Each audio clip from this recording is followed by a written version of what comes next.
এই চলো শোনা, ফুচকা খেয়ে আসি। না। কেন, কি হয়েছে? কি হবে? কিছুই হয়নি। ও শিট, কিছুই হয়নি? তার মানে অনেক কিছু হয়েছে। কিন্তু ওর হঠাৎ কি হলো? কারণ যখন আমরা শাড়ি কিনতে গেলাম তখন তো ও ভালোই হাসি মুখে ছিল। ও যা চেয়েছে আমি ওকে তাই কিনে দিয়েছি।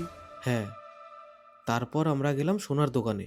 ওখানেও তো ও ঠিক ছিল, আমাকে দেখিয়ে দেখিয়ে সব চুজ করছিল। তাহলে কি তারপর হয়েছে? তারপর গাড়িতে তো ও আমার সাথে তাল মিলিয়ে গানও করছিল, হ্যাঁ, নাচও করছিল।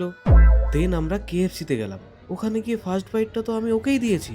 তার মানে ওখানেও কিছু হয়নি। তাহলে কি এরপর কিছু হলো? হ্যাঁ, এবার বুঝলাম। পাশের যে স্টোরটা আছে না, ওর দোকানে। হ্যাঁ বল। আরে তোকে কতবার বলেছি যে প্রফেশনাল এডিট করতে গেলে জানো তো জান, প্রিমিয়ার প্রো ইউজ কালকে করতে রাতে না হবে। আমি একটা সব কি ভুলভাল জিনিস ইয়ে করিস, মানে ওভাবে তো। ওর স্বপ্ন নিয়ে কিছু আমাকে বলছিল, আর আমি সেটা ইগনোর করে দিয়েছি। বলছিস না ফুচকা তুমি যদি না খেতে চাও খেও না, কিন্তু তুমি সেই সময় আমাকে যে স্বপ্নটার কথা বলছিলে না, ওটা বলো আমাকে, আমি একটু ডিটেলসে শুনতে চাই। তুমি শুনেছিলে? হ্যাঁ শুনেছিলাম তো, আমি তোমার স্বপ্নের একটা পার্টও মিস করতে চাই না, সেই জন্য তো তখন শুনিনি। বলো, এখন বলো। আমি শুধু শুধু তোমাকে ভুল বুঝছিলাম। চলো ফুচকা খেয়ে আসি। স্বপ্ন?